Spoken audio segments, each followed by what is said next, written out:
Om Shanti. I am deeply honored to welcome Sister Jayanti, Additional Administrative Head of Brahma Kumaris and UN representative in Geneva. Born in India and raised in UK, in the little time I have spent with her, I have experienced her radiating simplicity, love, inclusivity, and an unlimited vision in serving the yajna.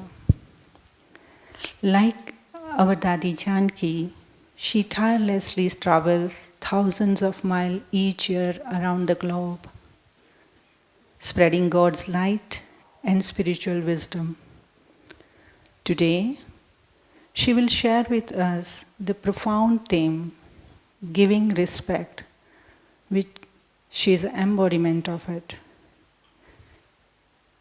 The topic is giving respect, the profound form of bestowing. On behalf of all of us and thousands who are watching online, we welcome her with a rose from serene Gyan Sarovar garden. With that, floor is yours, Sister Janti. Om Shanti.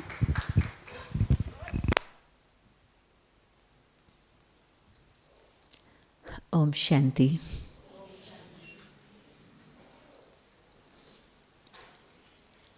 Some time ago,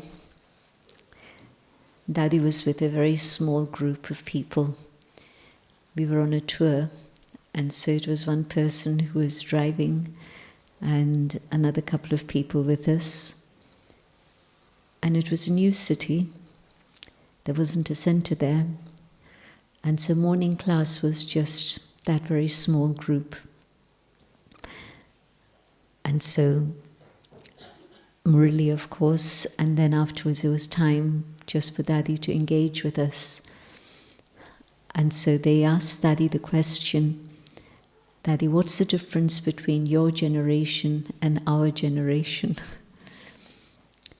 And Dadi said, in my days, nobody had to teach us respect, but we automatically had respect. And so we were able to respect all those who were senior to us, but all those who were equal to us also. And yes, we respected those who were younger, because we knew by giving them respect, they would learn about respect. And your generation doesn't know about giving respect. Because it was a small group and Dadi knew them all very well, she could be very open with them. But everybody was touched by that because they all felt that, yes, it's a big difference in the way things are today. This was some years ago, but even then, and the way things would have been when Dadi was growing up and then coming to the yajna. So respect is something which is missing very much in the world today. But there's a reason why respect is missing, and that is because there's a lack of self-respect. And Baba tells us that everything begins inside and then it gets expressed outside, which is absolutely true. And so, how come the general state of affairs today is worse than it was 10 years ago, or before and before and before? And so what is it that causes lack of self-respect? I want to share another story that's connected with this. It was in the 80s, early 80s, that there was a conference in Geneva, and it was one of the early ones that I attended at the UN. And the theme of the conference was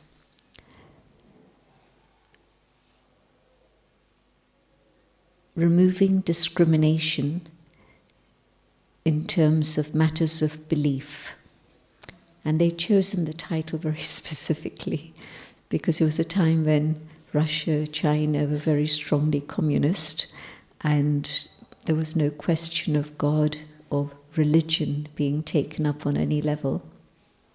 And so just this in terms of matters of belief, and so removing discrimination.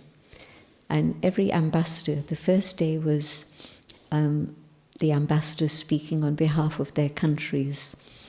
And of course, every ambassador who spoke said, we have no discrimination in our country. And the NGOs were seated at the back, and they would smile at each other because they were from those countries, and they knew that there was a huge amount of discrimination. And the first ones to be challenged were North Americans, because the USA and Canada had stood up and said, we have no discrimination. And to what extent they believed it to be true or not, I don't know. But the people who were there with us in the back, it was people from the indigenous community, mostly, from America, North America. And so when it was time for the NGOs to speak, there was time given. They spoke up and talked about the discrimination that they had experienced in their countries. Australia, New Zealand, again, the official line was no discrimination. Everyone can practice whatever beliefs they have. But again, it was the NGOs who spoke and said that we've experienced, and they had all the facts and statistics to prove it. But the conference continued until there came a point when Israel spoke and Saudi Arabia spoke. And they said the same thing, no discrimination. But then the Israeli person spoke quite length, and the Saudi Arabian challenged him. And they couldn't carry on with the session because it was such confrontation that had started. So the person who was the agitator, he stopped the conference and said that, okay, we'll take a break now and we'll adjourn, we'll come back again tomorrow. And he was a judge from Poland. And we knew him because Poland had now allowed religious organizations to come and do things, early 80s. And next day when we came back, the Israeli person who had spoken had brought the ambassador. The first day it had been an academic who had spoken, but the next day it was the ambassador. And he immediately started shooting out with words. And there was a response from the other side. So the judge actually had to say, we're not going to continue this conference any longer. And I've had a very good invitation, and I propose that we follow that path. The University of Minnesota is saying that they would like to do some research in the subject of discrimination, and it would be neutral, and it would be in a few selected countries across the globe, and it would be with young people. And so everybody, the ambassadors, liked the idea.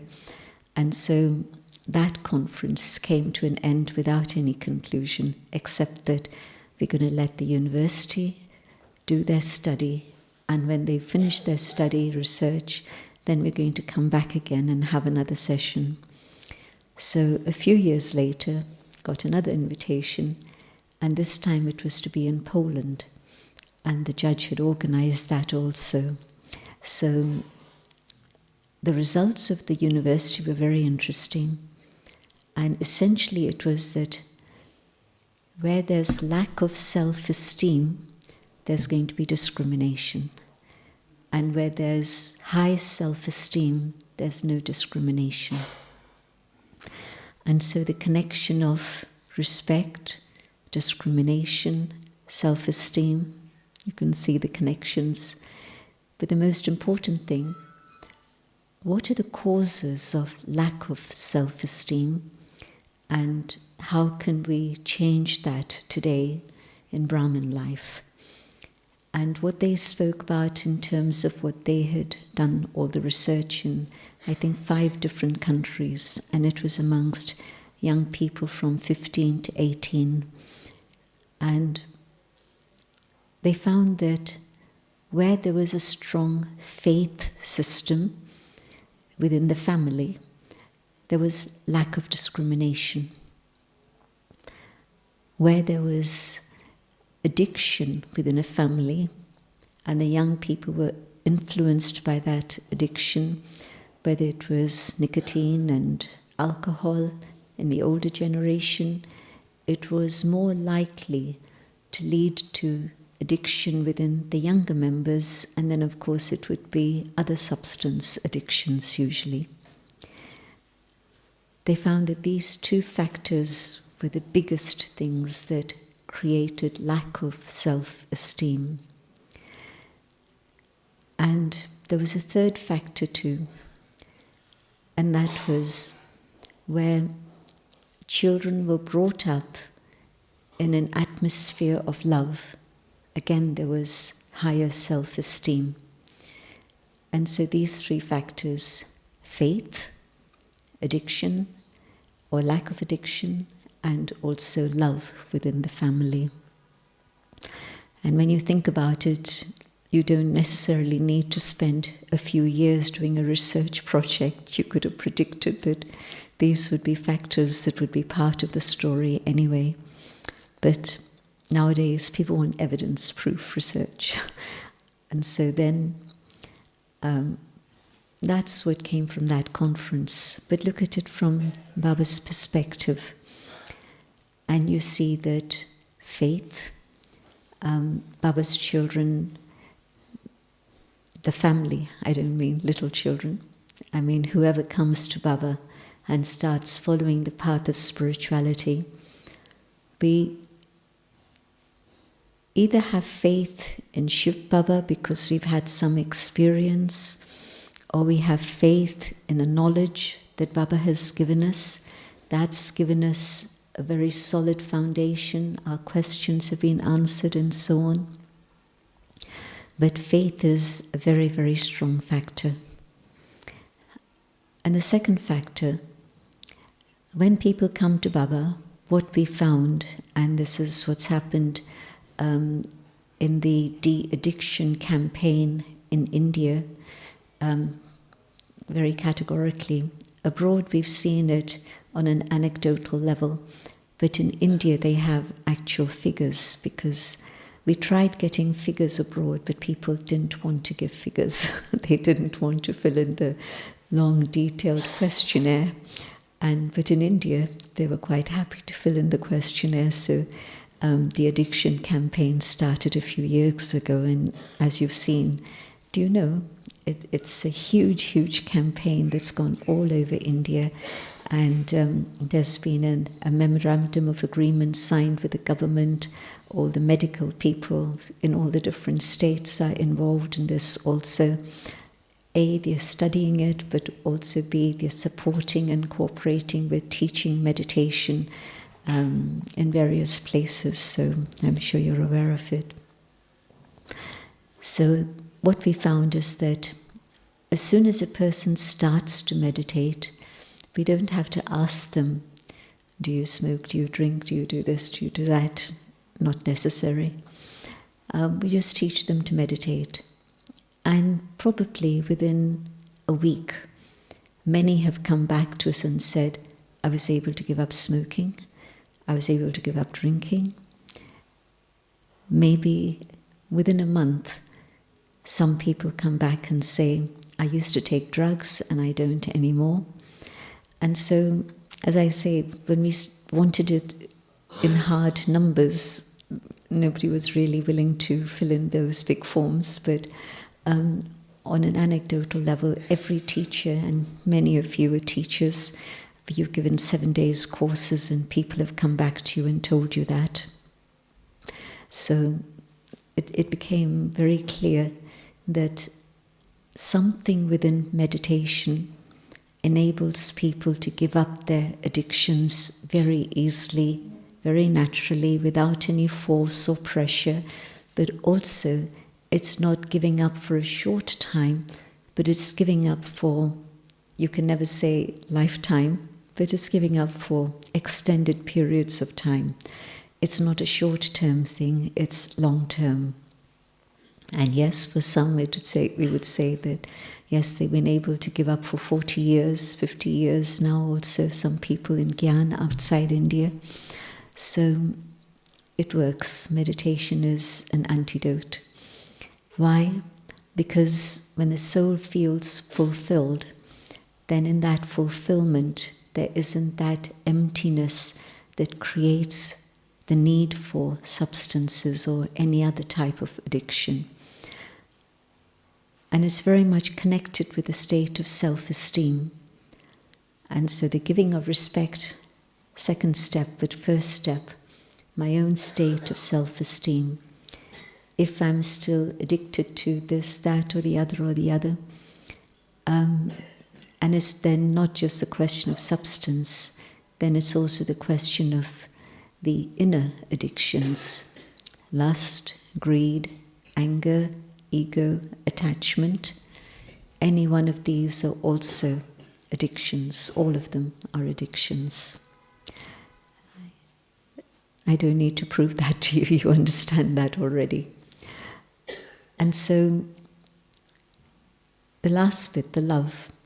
Yes, when people come to Baba, they experience God's love, they experience the love of the family.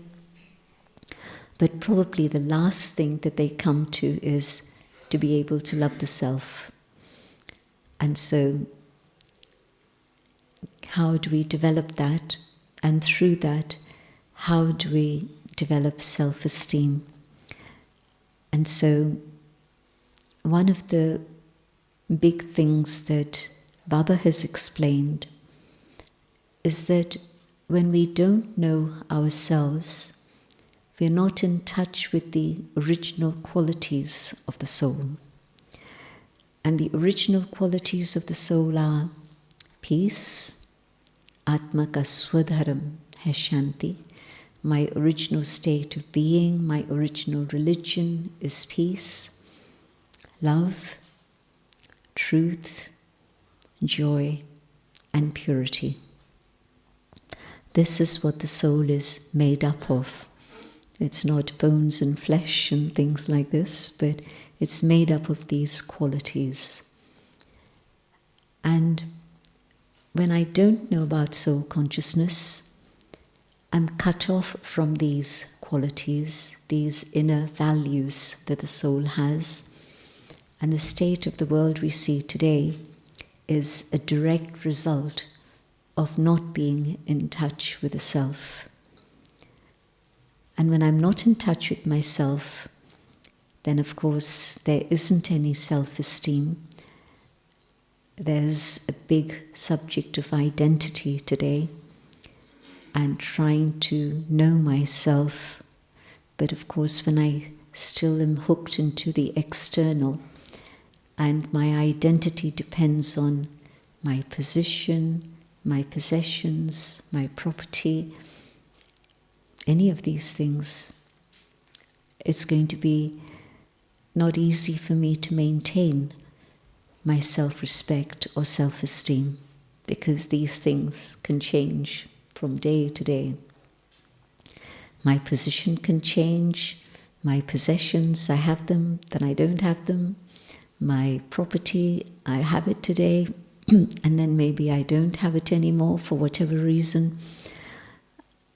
And so, basing my identity on these externals is always going to be a problem. And the soul will always go through inferiority and superiority complexes. Sometimes there are others who have more than I have, and I feel inferior. Then there'll be others who have less than I have, and I feel superior. So that fluctuation continues. But when I have a connection with myself, my own spiritual identity, that's the first step, a big step. But the more I experience those inner values that are the core values of the soul, my self-esteem grows, and every Murli reminds us right at the very beginning, who are you? Who do you belong to? The spiritual father speaks to the spiritual children. That's a sort of classic in the Sakar Murlis, but also other expressions that Baba uses about who is the one who's speaking to you, and who are you who's listening. The child of God, the godly student, again different expressions for that. In the Avyakt Murlis, there's usually half a page, a few paragraphs, in which Baba's reminding us who we are and bringing us to that stage of self-esteem.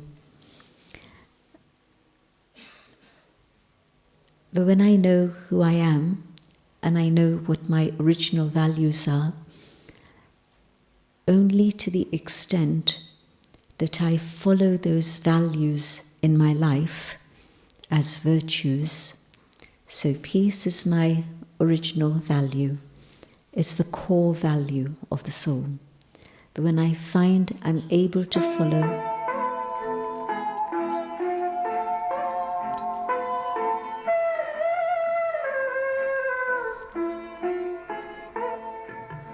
Shiv पिता को अब याद करो, मुक्ति धाम तुम्हें जाना है।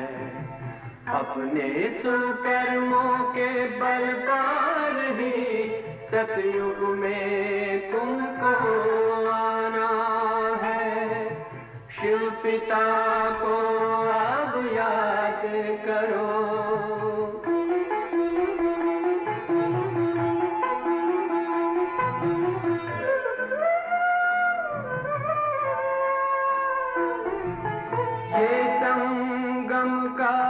स्वर्णिम युग है, शिव पिता फिर से आया है।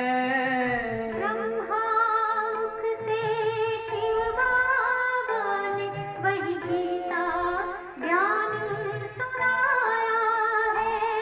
कलयुग का अंत अब आया है, विकराल विनाश खड़ा आगे।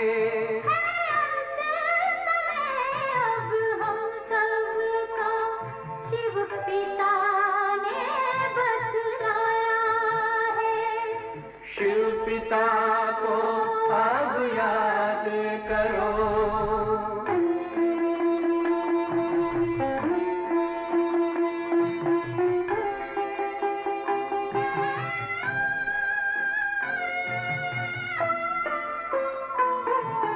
पांडव शिव शक्ति सेना की रणभेरी अब फिर बजती है।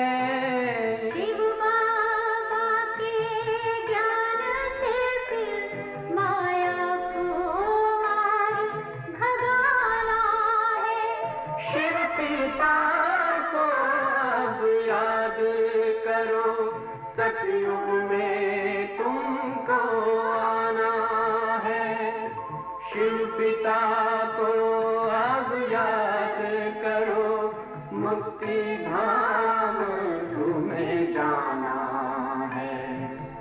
अपने सुकर्मों के बल पर ही सतयुग में अब तुम्हें आना है।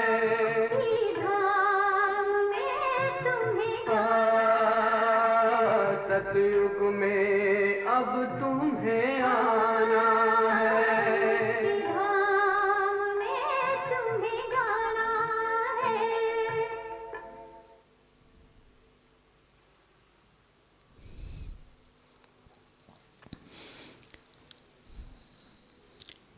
If I've experienced peace in silence and meditation, then the next step would be to see to what extent I'm able to maintain that peace when I'm in action.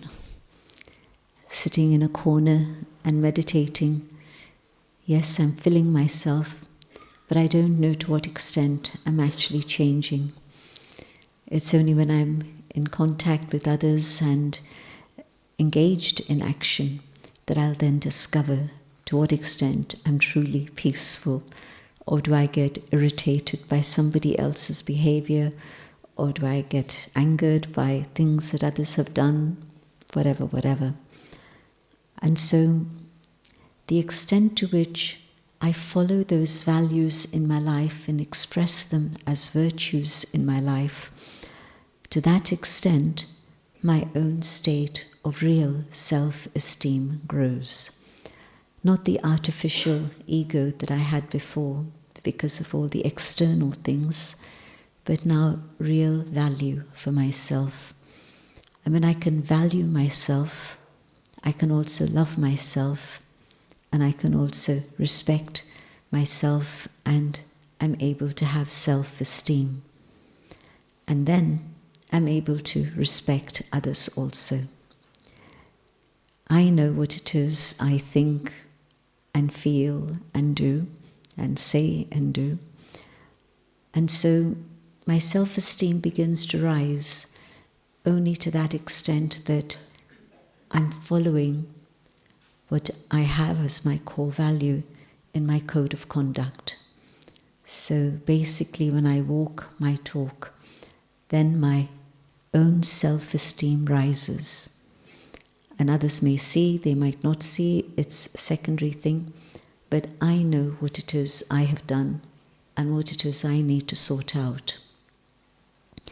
And so the way to increase self-respect and to come back to a stable state in which there's no fluctuation between the inferiority and the superiority is that state in which I'm following those values, and those values become stronger and stronger within, but also get expressed in my life on all levels.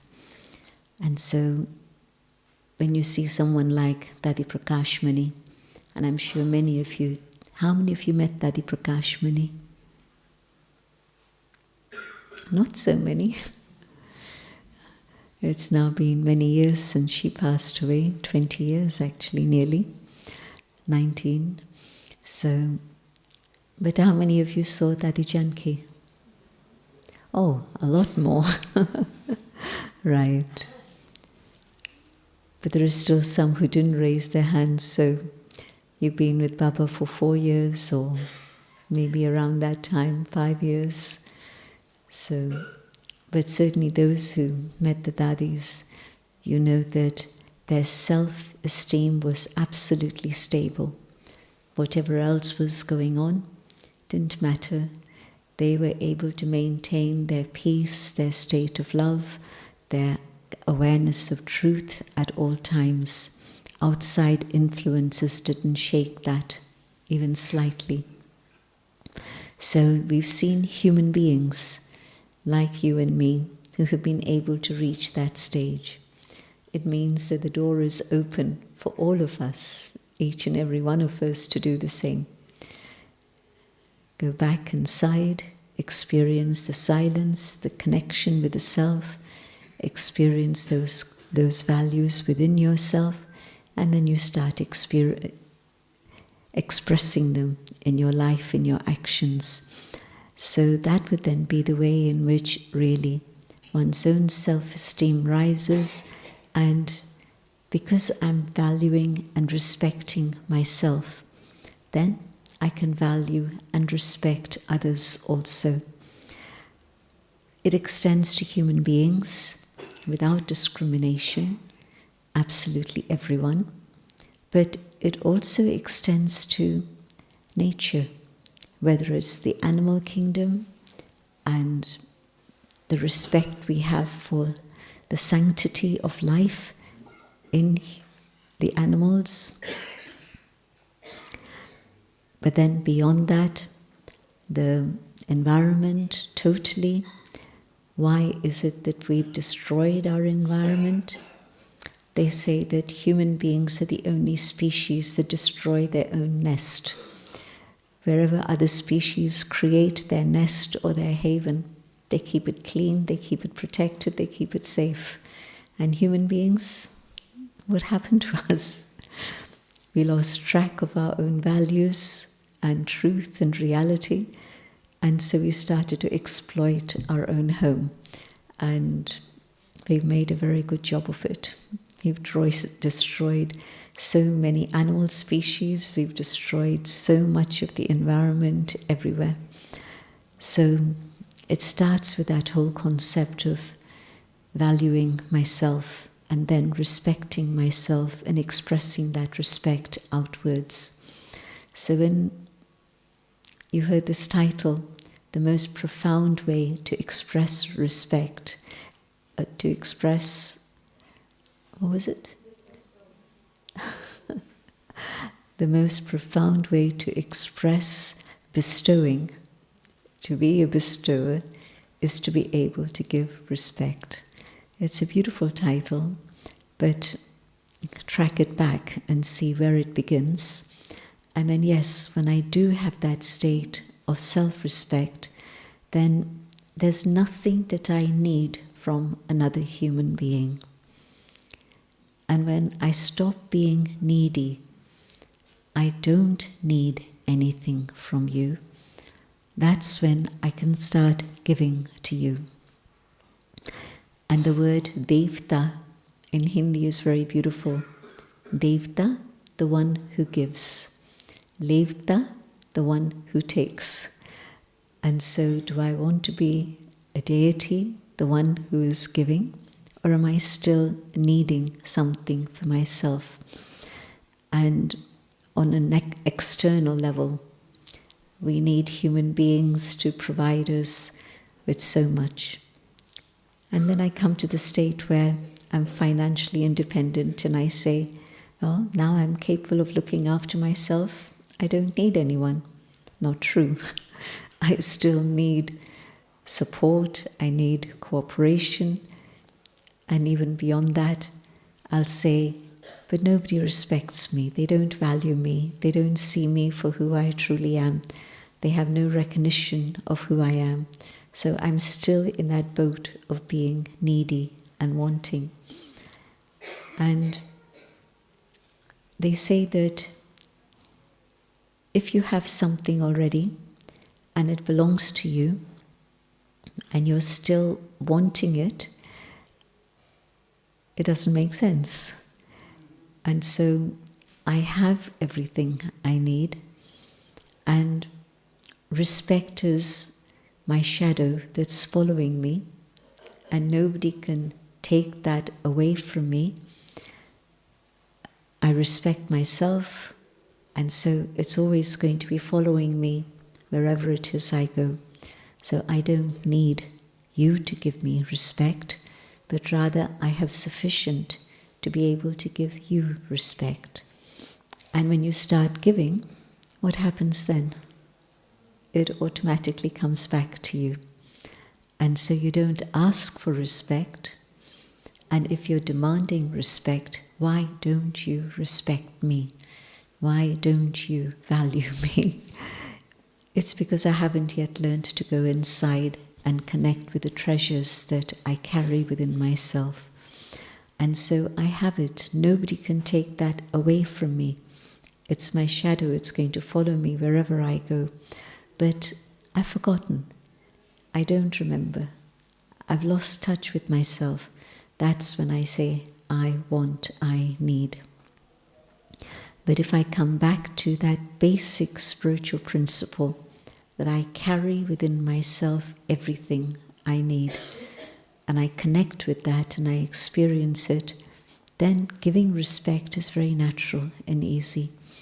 And giving respect is not necessarily giving somebody a platform, but giving respect is a day-to-day thing in which you can listen to somebody. If you have the capacity to listen, and not just listen with your ears, but listen with your heart, so that you're understanding what is behind those words, the feelings, the significance, the meaning with which those words are being spoken. Then you're listening with your heart, not just your ears. And then your response is going to be a very different one. So one stage is where I say, I don't have time, I don't have time. And the other is where, okay, I'm going to listen to you, but how am I listening to you? Am I listening to you with a mindset that's already fixed? And so whatever you say isn't going to make any difference. Or am I listening to you with an open heart so that I am able to understand where it is you're coming from, and I'm then able to respond to it appropriately. And so to be able to listen, it is a very profound way of actually bestowing, being able to give respect to others. When I'm willing to understand you and make some meaning from it, then my response is a very different one than it would have been otherwise. The whole subject of harmony and unity can only happen when we listen with that intention of wanting to understand where it is you are coming from. And so, can I begin to do that? And it'll happen naturally, because when I respect you, I'm going to give you my time. I'm going to be able to listen to you. But the further steps beyond just physical listening are the spiritual listening. In Satyug, how do we give respect to each other? It's always the mantra, you first. Not me first, not I want, but you first. And so here in Sangam Yuga, the whole system of Satyug has to start here. Can I say you first rather than me, me, and me? But when there's a willingness to have others do what is needed, what they can do, what they have the capacity to do, then that also is a form of bestowing. I remember there was a sister who wanted to translate for Baba, and this was in the 70s, and so I was bringing groups from abroad and translating for them, mostly in the personal meetings. In the Murlis it was always Shiluben, but then the personal meetings would go on from, Baba would come at 7 o'clock, give a Murli till 9 o'clock, and then the personal meetings would start. And the personal meetings would go on till midnight, 4 o'clock in the morning. That was regular. Who was around in those days? Some of you were, I'm sure. Only one? Okay. So, Didi Manmoini then called me one day and she said, there's something I want from you. I was surprised, what could Didi want from me? And she said, the story is that there's another sister who very much wants to translate, and she sees that you've been given that role, but I want you to give up that role, and this person should then translate when she's around. I knew this person and I knew she was capable. I said, that's fine, Didi. And Didi said, that's good, because if you allow another one to go ahead, many other doors of opportunity will be open for you. It's not that one door shuts and that's it, or even that one door shuts and one other door opens. No, one door shuts, but there are other doors, many doors that open. And so that person took on the role of translating whenever she was around. And I had more time. I had time to do many things, and so that was very good. So whatever the role it is you're playing, it's so easy to get attached to that particular role. But if you allow another to take that role, then many other opportunities come up also. So giving respect to another might be that you say that, why don't you try doing this? I've been doing it for a long time. Maybe you should try and do this now. So that also is giving respect. So just think about in what way we can encourage others to move forward. And Brahma Baba created his fortune by giving so many others opportunities to serve. There was a lovely expression that Baba used in the first Murli when Baba came, and that was 21st January 1969. It was Shiv Baba who came, not Bab Dada, but Shiv Baba. Baba said, if I'd brought Brahma Baba with me, you wouldn't have let him go. Which was true. It had just been a few days, 3 days, and so everybody was still a little bit tender, quite emotional. But what Shiv Baba said was that when the sun was shining, all of you were hidden. And so it's time now for the sun to move into another sphere, and now it's time for the stars to shine. And so all of you are the living stars, and so it's a chance now for all of you to shine. So that was very beautiful. And so whatever it is I think I'm able to do best, maybe that's true. But if I move out of the way, there'll be others who also take my place, and they'll be able to shine very beautifully too. So giving respect is many-layered, and I just have to think about developing my own state of self-respect. The other two things, the faith and the addictions, I want to just mention those things a little bit. Faith in Baba is easy. You hear the Murli, you understand the knowledge, and you know that it's coming from the source. It's not coming from a book, it's not coming from a human being, because these things are not found anywhere. And at times it's a big contradiction to what human beings are saying, but then you have to see what you feel is right, and maybe you experiment with it, and that tells you what is right. But that faith in Baba is strong. And the faith in the family is also strong, because although we see human imperfections still, like Baba tells us, you're not karmatit. When you are karmatit, when you've settled all your karmic accounts, you'll fly.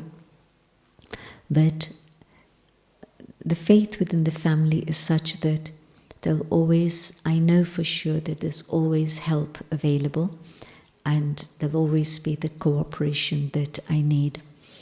And so the power of faith, that also gives me a very solid foundation in which to have self-esteem, self-respect. And the addictions, the physical addictions go very fast, but the other addictions, not so easy to recognize always. Anger, that's pretty obvious, so it's easy to recognize. But still, the subtle traces of anger, the subtle traces of attachments and ego, the more I'm able to recognize them in myself, and the more I'm able to deal with them and finish them, to that extent, my own state of self-respect is able to grow. And we're able to give respect to all. The Dadis again demonstrated this beautifully. Dadi Kumaris sitting in the forecourt, in the courtyard in Madhuban, and whoever needed to speak to her could just approach her. Didn't matter if it was a new student or very mature student, they could just go to her. And if it was something private, important, then she would say to them, okay, wait, I'll talk to you later. But anybody could approach her. Dadi Janti, she wouldn't take the lift from the 4th floor down to the ground floor in Global House when she needed to go somewhere, she would walk. Why? And she would carry a little box of almonds with herself. And it would take her a long time, sometimes 20 minutes. So we'd try and allocate enough time for that, but it wasn't always possible. So sometimes we say, Daddy, let's just go by lift. The car's waiting and we need to go. And she'd look at us and say, I've got my almonds, how could I give these? And so there was no argument at that point. So she would walk down, and every floor she would be meeting people, and she would be giving them drishti, giving them almonds. It was just a connection of the soul. The almonds were the external excuse in a sense, but just giving drishti and acknowledging each one, whether it was the caretaker, whether it was a teacher, or whether it was someone helping in the kitchen. But she would meet them all as she came down the stairs, and every floor she'd be meeting. And so, different ways in which you can express that respect. But the stable power is the force within, maintaining my own state of dignity, so that nobody can take that dignity away from me. No circumstances should be able to take that dignity away, whether it's physical illness or whether it's ups and downs in the economy, whatever it is. My dignity is in my own hands because I've created that state of stable self-respect. And in that state, really, nobody can shake you. If I'm shaking, what can I give to others? I can't give them peace, I can't give them cooperation, I can't give them support. But where I've worked on the inner level, then yes, I am able to treat every human being with dignity, but equally, nothing can shake my dignity. So it's a lovely subject. Think more about it and experiment with it. But yes, a beautiful sign of being a bestower. And the big thing that Baba did, Baba gave so much respect to each soul, whether it was a child or an adult or an old person. And you hear all the good things that Baba says in the Avyakt Murlis, especially to children, to adults, to seniors, everyone. Baba's got something very beautiful to say about them, something that's special about the child, the adult, and so on. And so that stage where you're able to inspire others to have respect for themselves, maybe this is the most subtle form of bestowing, but it's the most powerful form also because it's what the world needs now. Whatever is going on around them, if they can rise above through the power of their inner dignity and self-respect, then you've given them everything. Enjoy your time in Madhuban and prepare yourselves to be experiencing Baba's meeting, and a very happy new year to everyone. Om Shanti.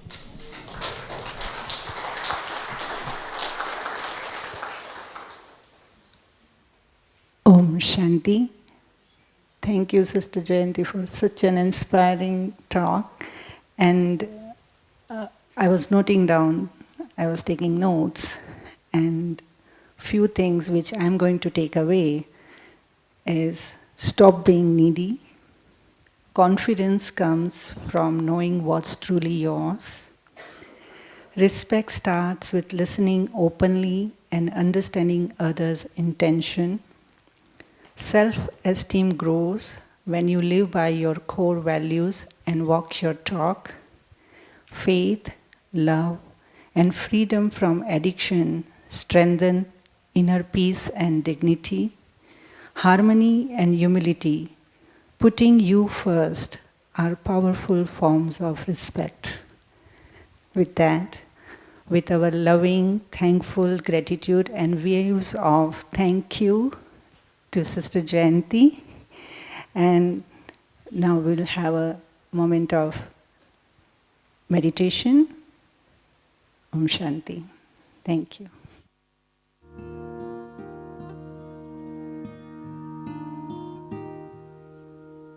Thank you.